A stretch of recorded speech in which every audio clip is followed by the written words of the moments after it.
All right, so get this. Imagine walls stretching over 1,000 kilometers, longer than the entire California coastline. Wow. And we're not talking about some like modern marvel. These are the HALALA, a system of dry stone walls Okay. in southwest Ethiopia, built centuries ago. That's what we're diving into today, Cool. using this academic paper as our guide. What makes these walls truly remarkable is that they were constructed entirely without mortar or cement. It's a testament to the skill and ingenuity of the Dawuro people. Okay, so before we get into like the nitty-gritty, can we set the stage? Where exactly are these walls located? We're talking about the Dawuro Zone, Okay. nestled in the upper Omo Valley of southwest Ethiopia, a region steeped in history. And these walls are a physical manifestation of that history. Now, dry stone construction, for those of us who aren't architects, how does that even work? So it's a technique where stones are carefully fitted together without any binding material. The weight of the stones and the way they interlock create the structure's strength. Imagine building a tower with Legos, but on a massive scale using uneven natural stones instead. So no cement, no glue, just pure rock-on-rock action. Exactly. That's incredible. But when were these walls built? There are two main theories. One suggests they date back to the 16th century, Okay.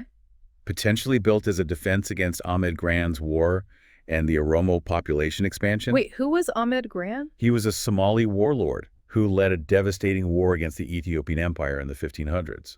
It was a period of immense upheaval, and these walls might have been a desperate attempt to protect the Dawuro people. So like a shield against the chaos. Makes sense. But you mentioned another theory about the construction timing. Yes, the second theory links the walls to King HALALA, Okay. who ruled in the 18th century. Okay. He's known for establishing a sophisticated administrative structure in Dawuro.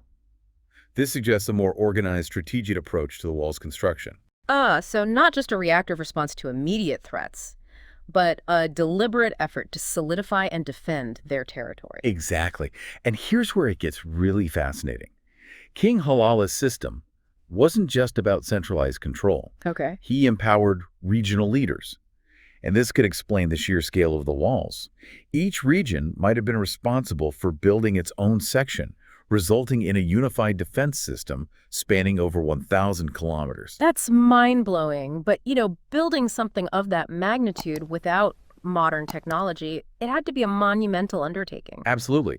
It speaks volumes about the organizational capacity and the resources at their disposal. Yeah. Remember, this wasn't just about piling up stones. Right. They had to quarry the rocks, transport them, and fit them together with incredible precision, all done by hand. It's easy to romanticize the past, but our source mentions a rather unsettling detail. A practice of taking male sex organs as trophies of war. Yes, this practice was sadly not uncommon in various cultures throughout history, Right. often linked to concepts of power and dominance. In this context, it serves as a grim reminder of the brutal realities that likely fueled the need for such fortified boundaries. It certainly adds another layer to the story. These walls weren't just about keeping people out. They were about protecting a way of life, a culture, an identity. Precisely. They weren't just a physical barrier, but a statement of the Dawuro people's strength and resilience. They were drawing a line in the sand saying, this is our home and we will defend it. Okay, so we've established these walls are immense, strategically built, and represent a deep-rooted desire for security. But they're not just a solid wall, right? Our source talks about 7 main gateways. What was their purpose? Those gateways were crucial. Okay. They weren't just holes in the wall, they were points of control. Imagine them as checkpoints, regulating trade, the flow of people, and essentially acting as the official entry points into the Dawuro kingdom. So it's not just about keeping people out, it's about controlling who comes in and under what conditions. That makes sense. Each of these gateways, did they have any unique features? Absolutely. The Dawuro Gate, located in the north, was particularly impressive. Think watchtowers, fortresses, even carved stone seats for the gatekeepers. Wow. They had a prime view of the surrounding landscape, ready to sound the alarm at any sign of trouble. So you're preaching these massive walls, and they're set within the stone is this grand gateway. It must have been a powerful sight, intimidating for enemies, welcoming for allies. But even the mightiest structures are vulnerable, and our source highlights some of the threats facing the Kadi Halalakila today, Right. both natural and human-made. Yes, time takes its toll on everything. We're talking weathering, erosion, even tree roots finding their way into the cracks. Yeah.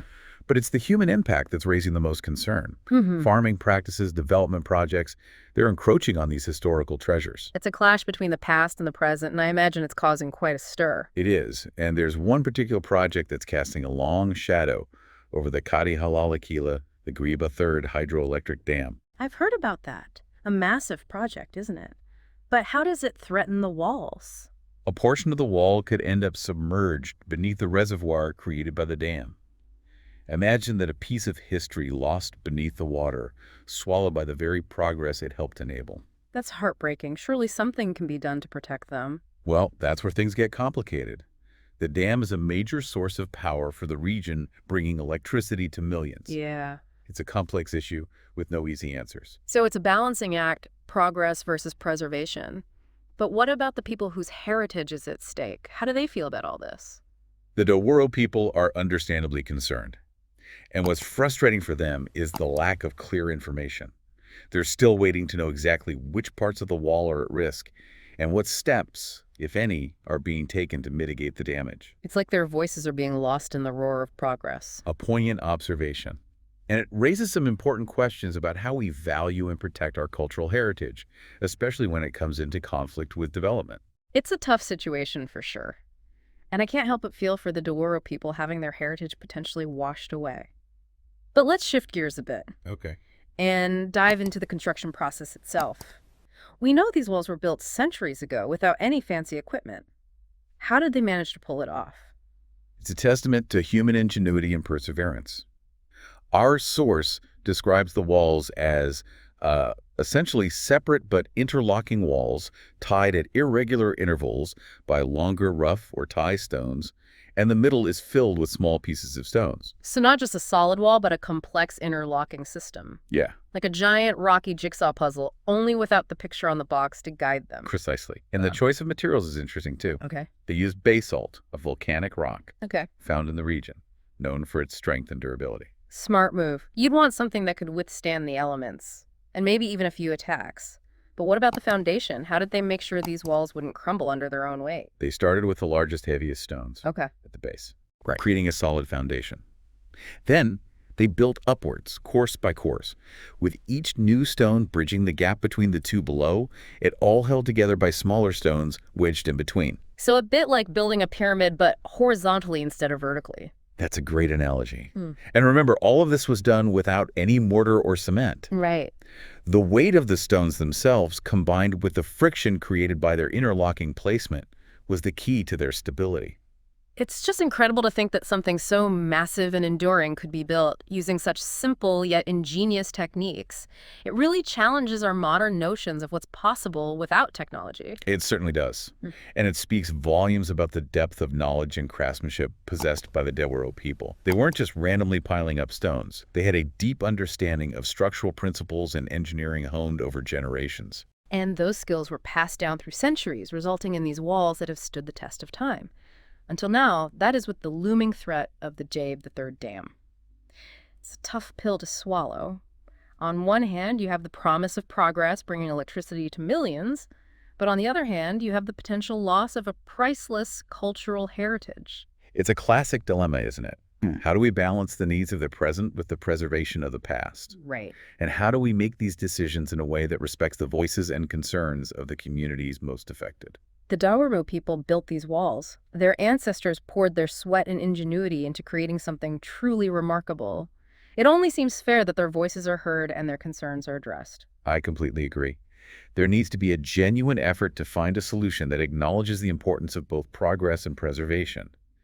Perhaps there are ways to mitigate the damage, to document and salvage parts of the wall that might be submerged, or to incorporate the history of the walls into the narrative of the dam project itself. It's about finding creative solutions, about thinking outside the box, and about recognizing that progress doesn't have to come at the cost of erasing history. Exactly. And it's also about recognizing that these walls are not just a collection of stones. Right. They represent the identity, the resilience, the spirit of the Dawuro people.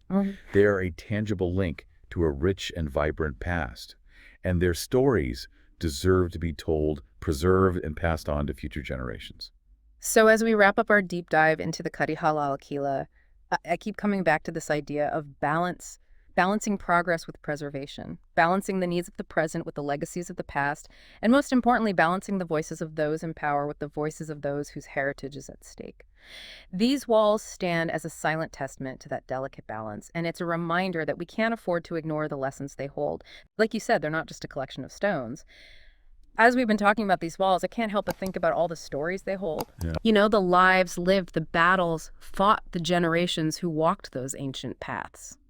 It's like they're whispering secrets from the past. If only these walls could talk, right? We'd hear tales of kings and commoners, of triumphs and struggles of everyday life within the Dawuro kingdom. Imagine the secrets they could reveal about the people who built them, the communities they protected, and the events they witnessed over centuries. It's mind-blowing to think about it, to stand in the shadow of those walls, to run your hands over those ancient stones. You'd almost feel the weight of history pressing down on you. It makes you realize that history isn't just dates and names in a textbook. It's about real people and their lived experiences. Exactly.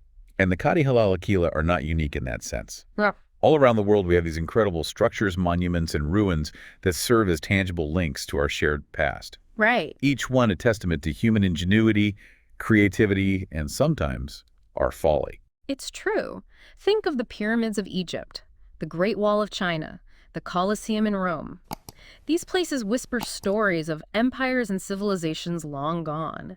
And yet so many of them are facing similar challenges, from neglect and erosion to development and conflict. It makes you wonder what will be left for future generations, right? Will they only experience these places through virtual reality tours and 3D models? Right. Or will they still be able to stand in awe of these ancient wonders, to feel a direct connection to the past? That's a question we all need to ask ourselves. Preserving these sites isn't just about romanticizing the past. It's about understanding where we came from, learning from the mistakes and successes of those who came before us, and ensuring that future generations have the opportunity to connect with their own history in a tangible way. It's about acknowledging that we are part of a larger story, a continuum that stretches back through millennia, and that we have a responsibility to protect and preserve those links for the generations yet to come.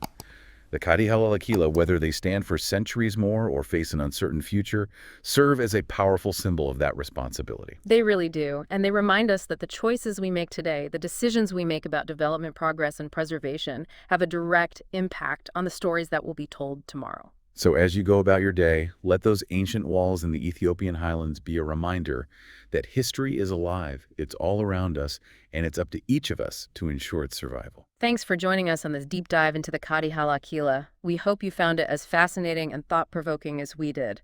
Until next time, keep exploring, keep questioning, and keep diving deep.